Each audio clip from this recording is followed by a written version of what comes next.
माता सीता के श्राप से बिहार की गया में क्यों नहीं उगती तुलसी और ब्राह्मण नहीं होते संतुष्ट। आखिर बिहार की गया में क्यों नहीं उगता तुलसी का एक भी पौधा, क्यों ब्राह्मण कभी संतुष्ट नहीं होते। फाल्गु नदी सिर्फ नाम की नदी है, क्यों कौआ हमेशा लड़ झगड़ कर ही खा पाता है। कौआ, तुलसी, ब्राह्मण व गाय माता को माता सीता ने क्यों श्राप दिया, इसके बारे में कुछ लोग ही जानते हैं। आइए हम विस्तार से इस बारे में बताते हैं। वाल्मीकि रामायण के मुताबिक वनवास के दौरान भगवान राम, लक्ष्मण और माता सीता पितृपक्ष में श्राद्ध करने के लिए बिहार के गया धाम पहुँचे। वहाँ ब्राह्मण ने भगवान श्री राम और लक्ष्मण को श्राद्ध कर्म करने के लिए आवश्यक सामग्री जुटाने के लिए कहा। इस पर भगवान राम व लक्ष्मण नगर की ओर सामान लेने के लिए निकल पड़े। ब्राह्मण देव ने माता सीता से आग्रह किया कि पिंडदान का समय निकलता जा रहा है।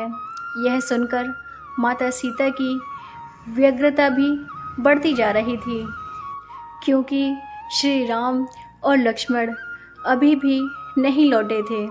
इसी दौरान दशरथ जी की आत्मा ने उन्हें आभास कराया कि पिंडदान का वक्त बीता जा रहा है। यह जानकर माता सीता असमंजस में पड़ गईं। तब माता सीता ने समय के महत्व को समझते हुए निर्णय लिया कि वह स्वयं अपने ससुर राजा दशरथ का पिंडदान करेंगी। उन्होंने फाल्गु नदी के साथ साथ वटवृक्ष, कौआ, तुलसी, ब्राह्मण व गाय को साक्षी मानकर स्वर्गीय राजा दशरथ का पिंडदान विधि विधान के साथ किया। इस क्रिया के उपरांत जैसे ही उन्होंने हाथ जोड़कर प्रार्थना की तो राजा दशरथ ने माता सीता का पिंडदान स्वीकार कर लिया। माता सीता इस बात से प्रफुल्लित हो गईं कि उनकी पूजा दशरथ जी ने स्वीकार कर ली। इसके बाद उनके मन में संशय भी हुआ कि प्रभु राम इस बात को नहीं मानेंगे, क्योंकि पिंडदान पुत्र के बिना कोई नहीं कर सकता। थोड़ी देर बाद भगवान राम और लक्ष्मण सामग्री लेकर आए और पिंडदान के विषय में पूछा। तब माता सीता ने कहा कि समय निकल जाने के कारण उन्होंने स्वयं ही पिंडदान कर दिया।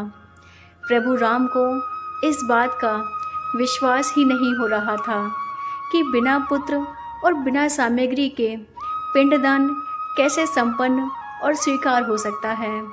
इसके बाद माता सीता ने कहा कि वहाँ उपस्थित फाल्गु नदी, तुलसी, कौआ, गाय, वटवृक्ष और ब्राह्मण श्रद्धा कर्म की गवाही दे सकते हैं।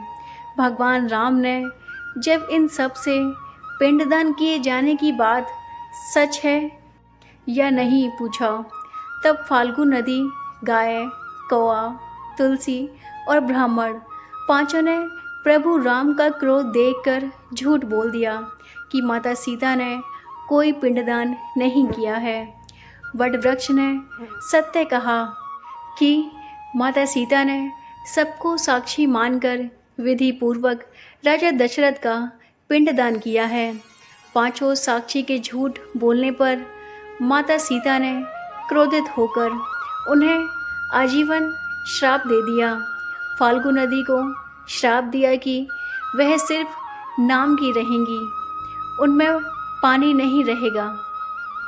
इसी कारण फाल्गु नदी आज भी गया में सूखी है। गाय को श्राप दिया कि गाय पूजनीय होकर भी सिर्फ उसके पिछले हिस्से की पूजा की जाएगी और गाय को खाने के लिए दर बदर भटकना पड़ेगा। आज भी हिंदू धर्म में गाय के सिर्फ पिछले हिस्से की पूजा की जाती है। माता सीता ने ब्राह्मण को कभी भी संतुष्ट न होने और कितना भी मिले उसकी दरिद्रता हमेशा बनी रहेगी का श्राप दिया। इसी कारण ब्राह्मण कभी दान दक्षिणा के बाद भी संतुष्ट नहीं होते। माता सीता ने तुलसी को भी श्राप दिया कि वह कभी भी गया की मिट्टी में नहीं उगेंगी। यह आज तक सत्य है कि गया की मिट्टी में तुलसी नहीं फलती और कौवा को हमेशा लड़ झगड़ कर खाने का श्राप दिया था। कौवा आज भी खाना अकेले नहीं खाता। माता सीता ने जहाँ इन पांचों को श्राप दिया, वहीं यह सच बोलने पर बट वृक्ष को आशीर्वाद दिया कि उसे लंबी आयु प्राप्त होगी, वह दूसरों को छाया प्रदान करेगा। पतिव्रता स्त्री उनका स्मरण करके अपने पति की दीर्घायु की कामना करेगी।